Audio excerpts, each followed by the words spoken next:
오늘 말씀의 제목은 물질주의 들포도라는 제목입니다. 이사야서 5장 강해의 두 번째 시간이라 할 수 있는데요. 첫 번째로 앞서 이사야서 5장의 1절부터 7절까지의 말씀을 함께 나눴었습니다. 그때 이사야서 5장 1절에서 7절 말씀은 노래를 담고 있고 그 제목은 포도원의 노래라고 말씀드렸었습니다. 이사야 선지자가 여호와를 위해서, 내가 사랑하는 여호와를 위해서 이 노래를 부르겠다 하면서 불렀던 노래이죠. 그 노래의 메시지는 다음과 같습니다. 사람들아, 너희는 왜 이런 열매밖에 못 맺고 있느냐? 너희는 본래 극상품 포도나무였고 하나님은 극상품 포도 열매를 너에게 바라였다. 그런데 너희는 극상품 포도 열매를 맺기는커녕 들포도만 맺고 있다. 하나님이 그래서 많이 화가 나셨다. 이게 바로 이사야서 5장 1절부터 7절까지 기록된 포도원의 노래의 주제 내용이었습니다.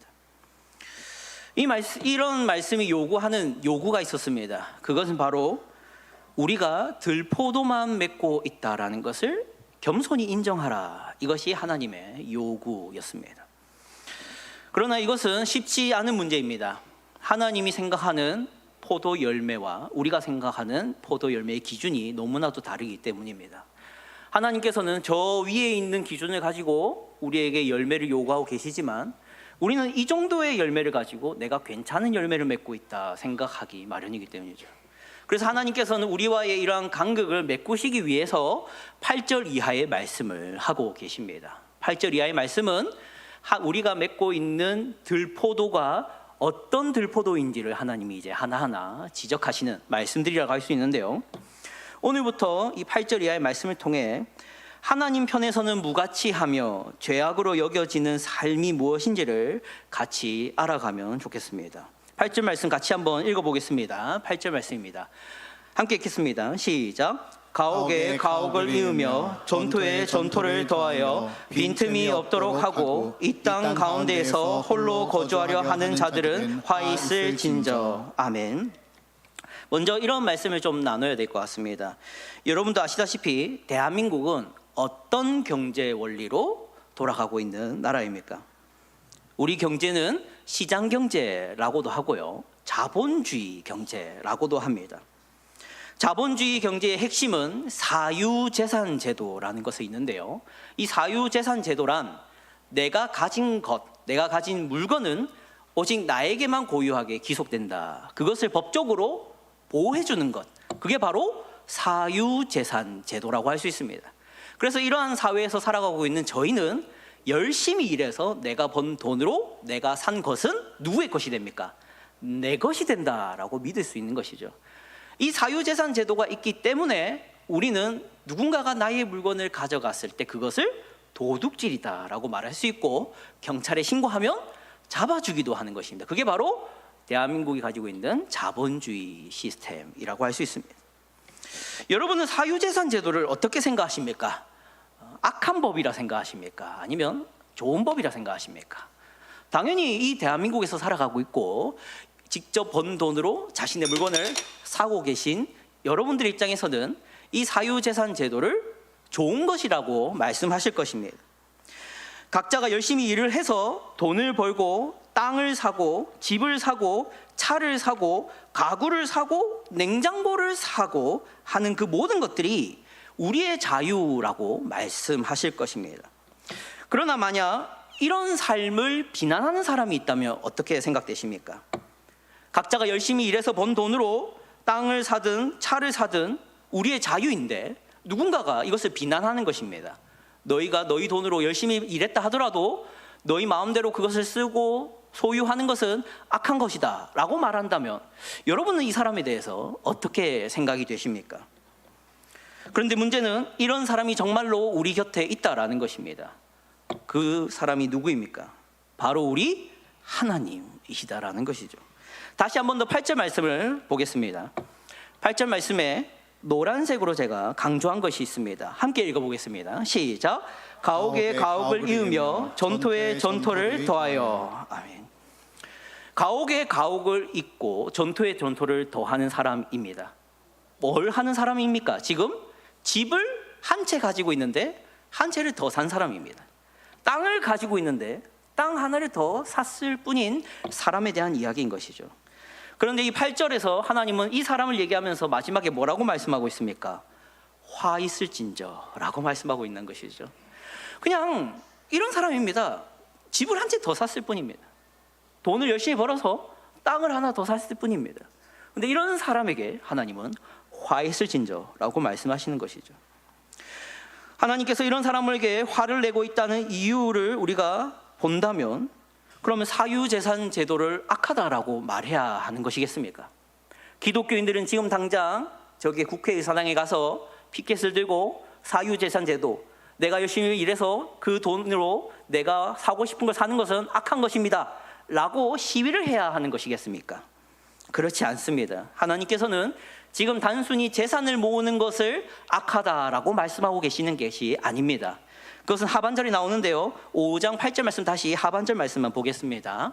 노란색으로 표시된 것만 읽겠습니다. 시작. 빈틈이 없도록 하고 이 땅 가운데에서 홀로 거주하려 하는 자들은 화 있을진저. 아멘. 그냥 돈을 열심히 벌어서 집을 사고 땅을 사는 사람을 화 있을진저 하고 계신 게 아닙니다. 어떤 사람입니까? 그래서 빈틈이 없도록 해서 이 땅 가운데 어떻게 하려는 사람?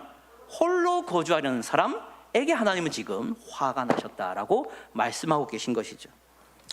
사랑하는 성도 여러분, 8절은 단순히 자본주의 생활을 하고 있는 사람에 대해서 비판하고 있는 내용이 아닙니다. 8절은 물질주의자에 대한 비판을 하고 있는 내용입니다. 자본주의와 물질주의는 다릅니다. 자본주의는 그냥 사유재산 제도에 근거한 자신의 물건을 자신의 것으로 가질 수 있는 경제 원리를 말하는 것이라면, 물질주의는 철학을 가지고 있습니다. 어떠한 철학입니까? 더 많은 물질을 가질수록 사람은 행복해질 것이다 라는 철학, 그것이 바로 물질만능주의 혹은 물질주의라고 하는 철학입니다. 이 8절은 물질주의자들에 대한 하나님의 분노를 말씀하고 있는 것이죠. 물질주의자들은 어떤 위험을 가집니까? 더 많은 물건을 가지고 더 많은 물질을 소유하는 가운데 이기적인 것을 합리화합니다. 남들에게 피해를 끼치고 자신이 더 많이 가질수록 누군가는 손해를 본다는 것을 관심 가지지 않습니다. 왜? 내가 행복해지기 위해서는 어쩔 수 없는 희생이라고 생각하는 사람이 바로 물질주의자들이기 때문입니다. 다시 한 번 더 5장 8절 말씀 보십시오. 5장 8절 말씀 보시면 이렇게 말하고 있습니다. 가옥에 가옥을 이으며 전투에 전투를 더하여 빈틈이 없도록 해버렸다라는 것입니다. 이런 말씀이죠. 요게 교회 앞에 있는 이 동평로 이 길에 있는 건물을 제가 다 구매한 것입니다. 그러면 어떻게 되겠습니까? 여러분이 구매할 건물이 없는 것이죠. 그러면 그 건물은 다 저의 소유니 어떤 사람들은 살 곳이 없어지는 것입니다. 이것이 바로 빈틈이 없도록 해버렸다라는 말씀입니다. 그리고 어떻게 말씀하고 있습니까? 다시 말씀을 보시면 빈틈이 없도록 하고 이 땅 가운데에서 홀로 거주하려 하는 자였다라는 것이죠. 물질주의자들은 자신의 행복을 위해서 주변 사람들에 대해서 어떤 결과를 맞이하게 되는가에 대해서는 관심을 가지지 않습니다. 나의 행복과 나의 만족을 위해서는 더 많은 걸 가져야겠다만 생각하게 되기 때문이죠. 이 사람은 결과적으로 의도하든 의도하지 않든 누군가에게는 이기적인 행동을 하게 되는 것입니다. 그런데 이런 부분들을 한번 구분해 봤으면 좋겠습니다. 이기적인 삶에도 소극적인 것이 있고 적극적인 것이 있습니다. 먼저 적극적으로 이기적으로 사는 사람은 이런 사람을 말하는데요, 자신의 이득을 위해서 누군가에게 피해가 된다는 것을 알면서도 그것을 추구하는 사람입니다. 이 사람은 누군가에게 손해를 끼치는 한이 있더라도 내 것을 가지기 위해 살아가는 것이죠. 어떤 사람들입니까? 도둑질하는 사람입니다. 이 사람은 자신이 가지고 싶은 것을 가지기 위해서 그 사람의 것을 훔칩니다. 그럼 이 사람은 알고 있지 않습니까? 그 사람이 손해를 본다는 것을 말입니다. 또 어떤 사람이 있습니까? 사기범이 있습니다. 이 사람은 누군가에게 거짓을 말해서 그 사람의 것을 가져가거나 그 사람에게 손해를 끼친다는 것을 관심 가지지 않습니다. 그걸 알면서도 그렇게 하는 사람이죠. 또 세 번째는 이런 사람이 있습니다. 횡령죄를 범하는 사람입니다. 이 사람은 뭐 공무원이거나 어떤 기업의 회사원일 수도 있습니다. 그 사람은 그 회사나 이 국가가 운영하는 공금을 횡령하는 것이죠. 그렇게 되면 어떻게 되겠습니까? 이 국가에 손해를 끼치고 그 회사에 손해를 끼친다는 것을 알면서도 그렇게 하는 것이죠. 이것이 바로 적극적으로 이기적으로 사는 사람들입니다. 그런데 반면에 이런 사람도 있다라고 생각하실 수 있어야 됩니다. 어떤 사람이냐면 소극적으로 이기적인 삶을 사는 사람들입니다. 이 사람들은 타인에게 피해를 끼칠 생각은 전혀 없었습니다. 그저 내 것을 챙기다 보니 누군가는 손해를 보게 만들었을 뿐인 것이죠. 이런 사람은 어떤 삶을 사는 사람입니까? 내가 그냥 열심히 공부를 해서 좋은 성적을 받고 좋은 대학에 입학했기 때문에 누군가는 입학하지 못하게 만들었을 뿐인 것입니다. 또 이 사람은 열심히 회사에서 일을 해서 경쟁에 이겨 진급을 했을 뿐인 것입니다. 하지만 누군가는 진급에서 떨어지게 만드는 것이죠. 또 이런 사람은 이런 사람입니다. 내가 누군가에게 패끼칠 생각은 전혀 없지만 내가 열심히 사업을 하다 보니 경쟁 입찰에서 내가 선정이 됐을 뿐이고 다른 회사는 떨어졌을 뿐인 삶을 살았을 뿐입니다. 이게 바로 소극적이지만 이기적으로 사는 사람입니다. 이 사람은 무엇이 문제겠습니까? 사실 우리의 시선에서는 딱히 문제가 없어 보입니다. 우리의 삶과도 별반 다르지 않은 것 같죠. 하지만 이 사람에게 분명히 하나님은 문제가 있다라고 말씀하고 계시는 것입니다. 성도 여러분, 오늘 본문은 적극적으로 이기적인 삶을 사는 사람만이 아니라 소극적이지만 이기적인 삶을 사는 사람까지 포함하여 하나님이 화 있을진저라고 말씀하고 있습니다. 여기 이 물질주의자는 그저 자신의 거주 문제와 더 많이 가지는 것에만 관심을 가졌을 뿐입니다. 그렇다면 이 지점에서 여러분에게 질문을 한 가지 던지고자 합니다.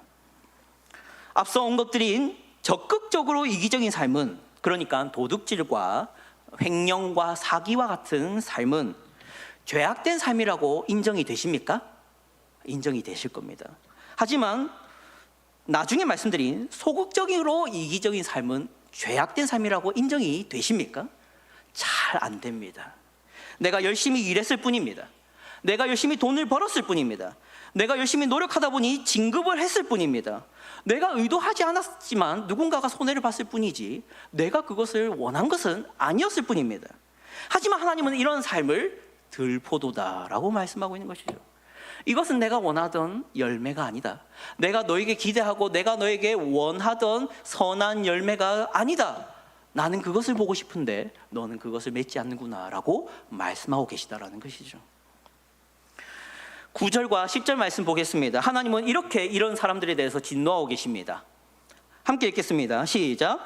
만군의 여호와께서 내게 말씀하시되 정령이 허다한 가옥이 황폐하리니 크고 아름다울지라도 거주할 자가 없을 것이며 열일같이 포도원에 겨우 포도주 한 바트가 나겠고 한 호멜에 종자를 뿌려도 간신히 한 에바가 나리라 하시도다. 아멘. 이것은 바로 적극적으로 소극적인 삶을 사는 사람이든 소극적이지만 이기적인 삶을 사는, 그저 자기만 생각하고 자신의 거주의 문제와 먹는 문제만 생각하는 그 사람에게 하나님이 말씀하시는 것입니다. 뭐라고 말씀하십니까? 내가 그 가옥들을 황폐하게 하겠다. 그 가옥들에 거주할 자가 없게 하겠다. 너희 포도원에 포도주 한 바트만 나게 하겠다. 한 호멜의 종자를 뿌리면 한 에바밖에 나지 않게 하겠다라고 하나님의 심판의 말씀을 전하고 계십니다. 사랑하는 여러분, 우리는 우리의 삶이 누군가에게 폐를 끼치지 않고 있고 누군가에게 손해를 끼치려는 의도가 없었다는 이유로 우리는 들포도가 아닌 삶을 살고 있다고 생각합니다. 우리는 죄악된 삶을 살고 있지 않다고 생각합니다. 하지만 그조차도 하나님의 시선에서는 들포도다, 죄악된 삶이다 라고 말씀하고 있는 이 말씀을 진지하게 들으셨으면 좋겠습니다. 왜 이 삶은 들포도입니까? 이타심이 없는 삶이기 때문입니다. 가옥을 가지는데, 전토를 가지는데, 더 많은 물건을 가지는데, 더 많은 것을 누리는 데 있어서 타인을 생각하는 삶이 전혀 없었다는 점에서 들포도다라고 하나님은 말씀하고 계시는 것이죠. 신약 성경을 보시면 하나님께서 자기 백성들에게 원하시던 삶이 무엇인지 분명하게 나와 있습니다. 마태복음 19장 21절 말씀입니다. 함께 읽겠습니다. 시작. 예수께서 이르시되 내가 온전하고자 할진대 가서 내 소유를 팔아 가난한 자들에게 주라. 그리하면 하늘에서 보화가 내게 있으리라. 그리고 와서 나를 따르라 하시니. 아멘. 소유에 대한 우리 예수님의 가르침입니다. 자, 이 소유를 어떻게 하라고 하십니까? 팔아서 가난한 자들에게 주라 합니다. 그러면 어떻게 된답니까? 온전하게 될 것이다 라고 말씀하십니다. 누가복음 12장 33절 말씀에서도 소유에 대해서 말씀하시는데요. 함께 읽겠습니다. 시작. 너희 소유를 팔아 구제하여 낡아지지 아니하는 배낭을 만들라. 곧 하늘에 둔 바 다함이 없는 보물이니 거기는 도둑도 가까이 하는 일이 없고 좀도 먹는 일이 없느니라. 아멘. 이 말씀 깊게 볼 필요 없습니다. 분명한 사실이지 않습니까? 이렇게 말씀하고 계시는 것입니다. 너희 소유를 타인을 생각하며 사용할 줄 알아라. 그게 내가 너에게 원하던 삶이다 라고 말씀하시는 것이죠. 그렇기 때문에 이러한 기준에서 봤을 때 그저 누구에게 피해를 끼치지 않고 누군가를 생각하지 않고 누군가에게 어떤 죄악을 저지르는 의도가 없었더라도 우리의 삶이 나만 생각하고 있었다면은 우리는 그 자체로 죄악된 삶이었다라고 인정해야 된다라는 것이죠. 사랑하는 성도 여러분, 하나님의 지적대로 우리는 하나님께서 기대하시는 열매를 맺고 있지 못하는 삶을 많이 살고 있습니다. 그분의 말씀대로 우리는 극상품 포도 열매가 아니라 들포도나 맺는 삶을 살아가고 있는 것이 분명합니다. 이곳에 있는 사람들 중에 몇 명이 자기의 소유를 전부 팔아서 가난한 자에게 주는 삶을 살 수 있겠습니까? 이러한 요구는, 이러한 명령은 쉽게 지킬 수 없는 명령임에 분명합니다. 그런 사람에게 하나님이 아까 뭐라고 말씀하셨습니까? 내가 분명히 그들에게 말한다. 화 있을진저 내가 너희를 심판하겠다라고 말씀하십니다. 그러면 우리는 어떻게 해야 됩니까? 우리는 하나님의 진노와 하나님의 심판을 그저 기다릴 수밖에 없는 인생인 것입니까? 그렇지 않습니다. 어떤 한 분 때문에 자기의 모든 소유와 자기가 가진 모든 것을 내어주신, 타인을 위해 사용하신, 자신의 전 인생을 누군가를 위해 쓰신 한 분이 계시기 때문에 우리는 이토록 들포도나 맺고 있지만 구원의 소망을 가질 수 있습니다. 그분의 이름이 무엇입니까? 우리 주 예수 그리스도이십니다. 마태복음 20장 28절 말씀입니다. 함께 읽겠습니다. 시작. 인자가 온 것은 섬김을 받으려 함이 아니라 도리어 섬기려 하고 자기 목숨을 많은 사람의 대속물로 주려 함이니라. 아멘. 우리는 누군가를 위해서 우리의 소유도 주지 못합니다. 우리의 생명은커녕 우리가 가진 아주 작은 것도 누군가를 위해 사용하려는 생각, 누군가를 위해 가지려는 생각을 하지 않고 살아가고 있습니다. 하지만 우리 주 예수 그리스도는 어떻게 살아오셨습니까? 자기 목숨을 죄인들의 대속물로 주기 위해 살아가셨습니다. 그리고 그분의 삶 덕분에 우리는 하나님의 진노로부터 피할 수 있고 하나님의 심판을 벗어날 수 있으며 하나님의 자녀라 일컬음 받을 수 있으며 하나님 나라에 들어가 부활의 소망을 가질 수 있는 것입니다. 이러한 예수 그리스도를 소망하며 의지하며 살아가는 저와 여러분이 되기를 주님의 이름으로 축복합니다. 예수님의 그 아름다운 광채를 한번 묵상해 보십시오. 예수님은 본래 어떤 분이십니까? 하나님의 본체이십니다. 영광과 존귀가 그분께 있었습니다. 그러나 그분은 그 모든 것을 내려놓으셨습니다. 사람이 되셨고 순종의 삶을 사셔서 여러분의 순종으로 내어주셨습니다. 그리고 때가 참에 자기의 목숨까지도 십자가에 달려 저와 여러분의 값으로 치러 주셨습니다. 그 결과 그분의 순종도 우리의 것이 되었으며 그분의 의로움도 우리의 것이 되었고 그분의 생명까지 우리의 것이 되었습니다. 그리고 우리는 그분의 자녀가 되었고 그분의 백성으로 살게 되었습니다. 그러니 사랑하는 성도 여러분, 사랑하는 양정제에게 모든 신자 여러분, 들포도를 맺을 수밖에 없지만 항상 노력합시다. 더 나은 열매를 맺기 위해서 타인을 위해서 소유하고 타인을 위해서 쓸 줄 아는 하나님의 사랑스러운 자녀들이 되기 위해 하루하루 살아갑시다. 그러다 낙담하고 그러다 실패하더라도 우리를 위해 모든 것을 내어주신 분이 있다는 것을 기억하며 소망을 가지며 또 또 한 번 일어나 살아가시는 저와 여러분 되기를 주님의 이름으로 축복합니다. 기도하겠습니다. 물질